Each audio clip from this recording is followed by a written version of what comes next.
Yo, what's up? Bob here. Welcome to Vinyl Finds on the Bob Bradley YouTube channel. Sitting here today in the lair of Dwight Johnson. Record collector, record seller, DJ, generalized badass. We're going to show some records, but first, we're going to talk a very specific record that Dwight found recently. He's already sold it because it is a coveted record, and we're going to get into that just a little bit. So, let's do it. Here we go. So, the record is Hickory Wind. This is a psych record, I guess? Psych folk, psych rock, yeah. Psych folk, psych rock? What? Okay. So, this, if you don't know, is a rather expensive record. And I guess you were just out digging and... Out digging yesterday, and yeah, I was kind of surprised that I saw this record again. It's out of Evansville, Indiana. Okay. And there's supposedly 100 of them made. So I never really thought I'd seen this record twice before. Mm-hmm. And I never thought I'd see it again. I've sold two. Well, this is the second one that I've sold. And then I sold one for a friend of mine who's actually from Indiana. So, yeah, kind of a rare one. Here's what the record looks like. Here's the back. And it looks like it used to belong to Sheila. Oh, signed by Sheila, no doubt. You just hold that up there. I'm not going to do that. It's on the Gigantic label. Gigantic Records is what it's called. Awesome find. Super fortunate. I think it's opportunity, luck, experience, right? Very much luck, more than anything. Well, no, experience, because... Well, obviously I've seen the record before. Yeah, exactly. I would have flipped right past it. I would have flipped right past it. So, yeah, don't sweat it. So, anyway, Dwight does... he sells records online and in person. He has a Dinks Records. It's on Discog, Reverb, Instagram. Does pop-ups around town. He's real busy with the records. Has a spectacular collection of a lot of jazz, a lot of rock, a lot of hip-hop, a lot of everything, as you can see in the background. We're going to show some records today. Talk about some records. Let's get started. Dwight, you go first. Well, this was actually the first record that I bought, and I bought it from a guy who is still around. His name is Alan Hall. I bought it from him at Disc Records, and I was always a really big Jimi Hendrix fan. Nothing mind-blowing about this record, but it rocks, and I absolutely love Hendrix, as I mentioned, and it's War Heroes. Some really good cuts, nothing fancy, nothing slick about this as far as any kind of type of pressing or such, but just the first record I ever bought. I've showed this record before. Midnight, Isabella. Isabella's a hit. It's killer, tax-free.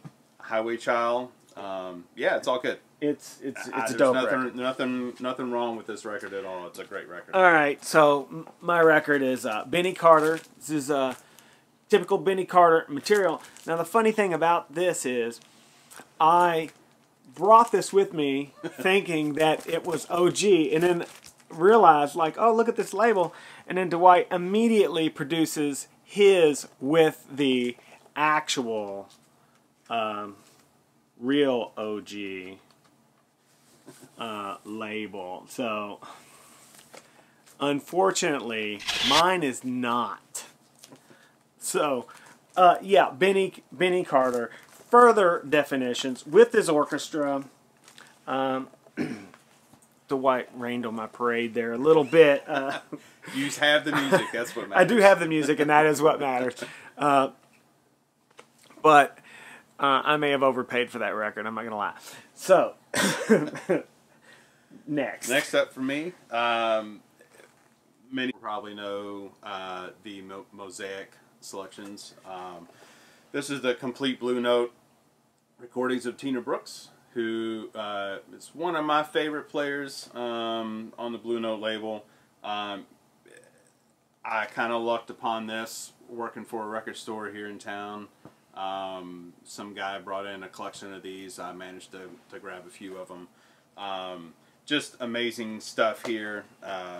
They all came with the booklets. Got good storylines in here and such. And overall, it's just, you know, it's a complete set. And I love them. I don't have many of these, as I mentioned to you. I've got the Clifford Brown and also the Mingus. If I could get my hands on all of them, yeah, or at least 98% of them, I would buy them all. But you just don't see them around a lot. Yeah, the Mosaic boxes are really cool. Bam. Mosaic box. Right there. That'll be fine. All right, coming in hot. This is right out of the Parliament Funkadelic can. Boom, Sweatband. I have this record already, but this is a gold label, white label promo. You know, George Clinton involved in this. Bootsy plays on it. If you're into the Funkadelic, if you're into the Parliament, if you see this, it's an inexpensive record. Even the white label promo was only $6. So if you see it, definitely pick it up if you're inclined to like that type of stuff. It's funky, baby. It is funky. Don't fake the funk when your nose looks wrong. Somebody give me my bass.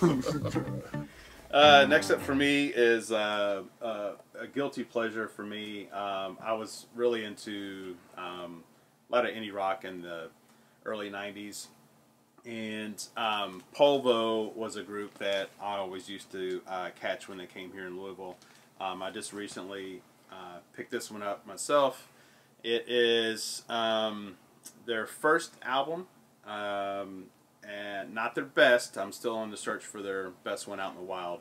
I kind of bit the bullet and just bought this one online. Really? And it's a great record.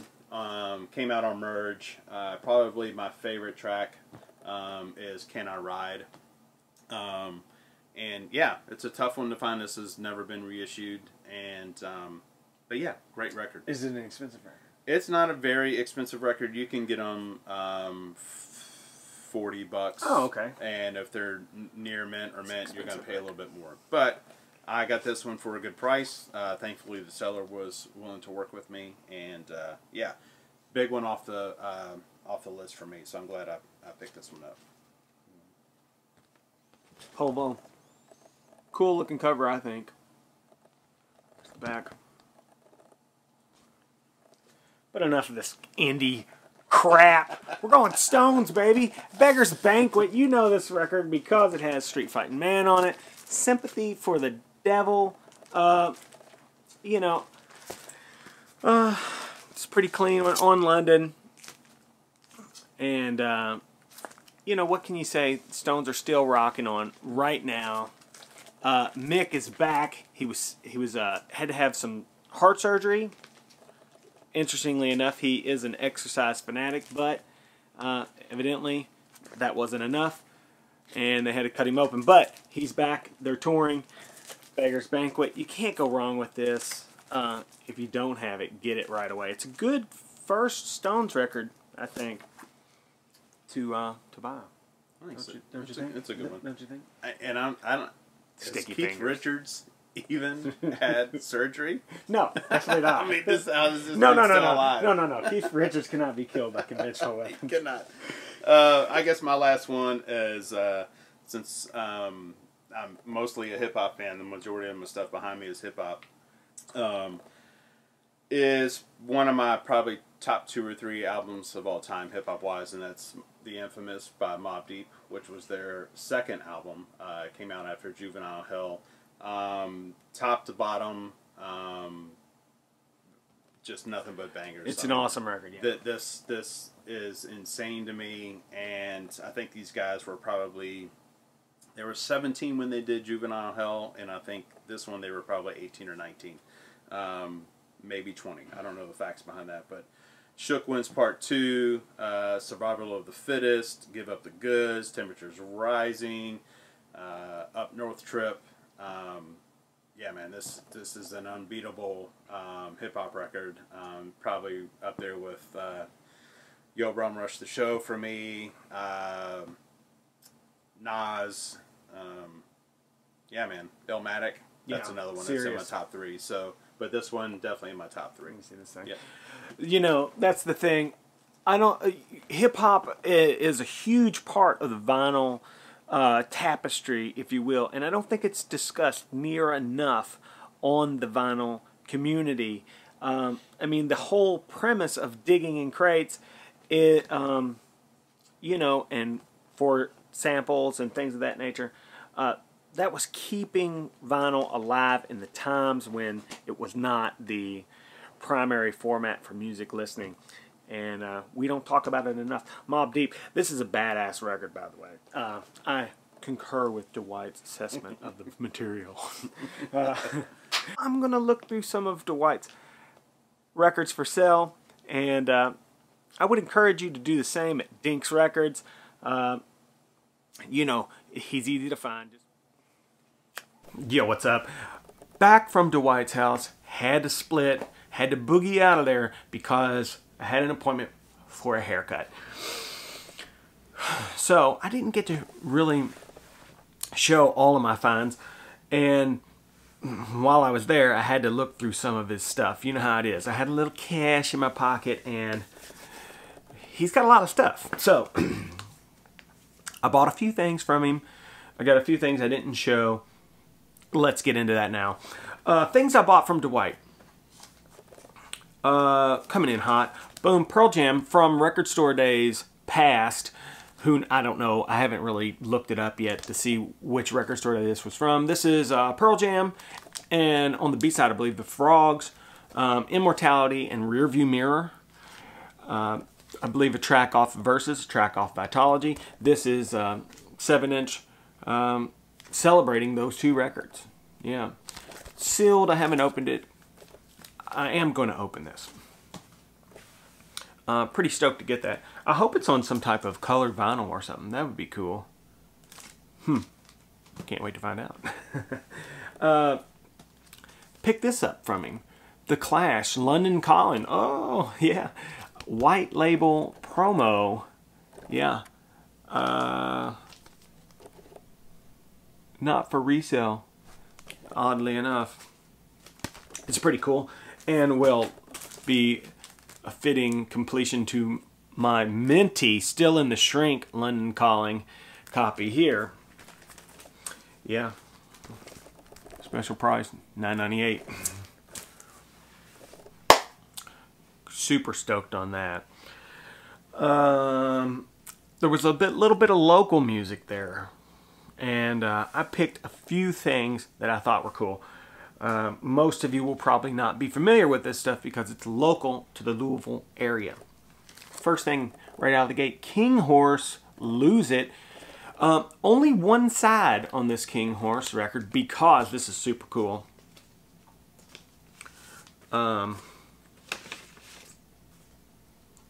Here's the labels.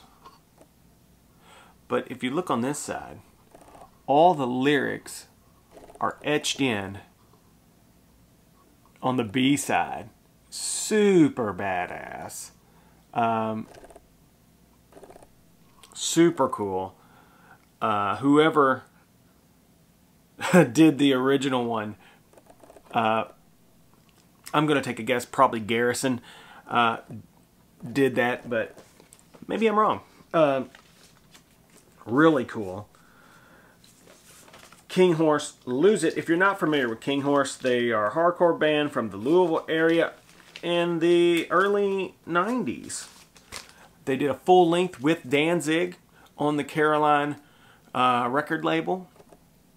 Danzig produced and did some mixing on the record. So, artwork by Pusshead. Really cool. If you've never seen this before or whatever, at least find it, check it out, you know. Try to find it online or whatever. It's really cool. More Louisville stuff around here somewhere. I know it's here it is. You may remember a while ago I found this. Boom, Rodan. Yeah, this is a cool 7-inch. Got this little caterpillar and then on this side you got the moth or whatever. It's really cool. And I found this at Dwight's. This is came out in maybe 2013 or something like that. I could be totally wrong. I don't know, but it is all of the 7 inches from 1991 to 1994. So this is another Rodan 12-inch record. Very cool. Super stoked to have that. If you've never heard of the band, check them out. Somewhat collectible. Highly doubtful you'll find any in your area in the physical format. So those are the things I got from Dwight. Things I got elsewhere. Boom, Paul McCartney, Pipes of Peace, mint condition on this red Columbia. Been building the Paul McCartney collection, rounding it out with this Pipes of Peace. Still looking for the ultimately clean copy of Band on the Run. Haven't found it yet. I see Band on the Run a lot, but that's the whole point. When I see records a lot, I don't want to just buy like some beat copy of the record. I want mint condition of common records. There's no point in having a beat up one when every single record store you go to has the record. Was at Jeffrey Lee Puckett's. We were over there shooting the shit, if you know what I mean. Pulling some records, listening to some things, and Jeffrey Lee pulled out 2 copies of this. Boom. Stanley Clarke's School Days. Stanley Clarke's a bass player, virtuoso at that. Some of this music kind of has a classical vibe to it in a sense. Kind of jazzy, kind of funky. There's a lot of things going on here. Jeffrey Lee somehow snuck this into my bag before I left. Pretty clean copy in this here. Yeah, slid it right in there. I don't know, maybe I picked it. Who knows? I don't know how I got in there. I'm going to have to question him on it. But Jeffrey Lee, he's a sneaky guy. He's a sneaky guy. Jeffrey Lee's not a sneaky guy. Super nice guy. And slid that Stanley Clarke in there. Sitting here with the Gibson ES 335. That's right, folks. 1965. Beautiful guitar. Doing a little bit of that. Speaking of that, if you don't have a new record, music from the Eagle Nebula by the band Condors in the system, check it out. Give it a listen. It's on Bandcamp. I'll put the link at the end of the video. It's available for download. CDs coming very, very, very, very soon. We're also working on a series of stickers. Put one of those right up there. That I'll include if you buy the CD. Also, me, Jeffrey Lee Puckett, and Sean Cannon did a video for Discogs. It's an unboxing reaction video to the UHQR Jimi Hendrix Axis Bold as Love. It's on the Discogs YouTube page. I will link that in the comments. Yeah, it's a pretty cool video. You know, check that out if you're interested in that pressing of Axis Bold as Love. It's on that white clarity vinyl. It's a one-step record pressing. It's really cool. So, yeah, we did that, and it's over there. And pretty excited about that.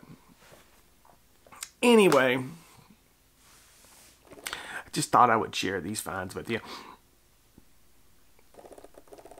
See you next week. Bob out.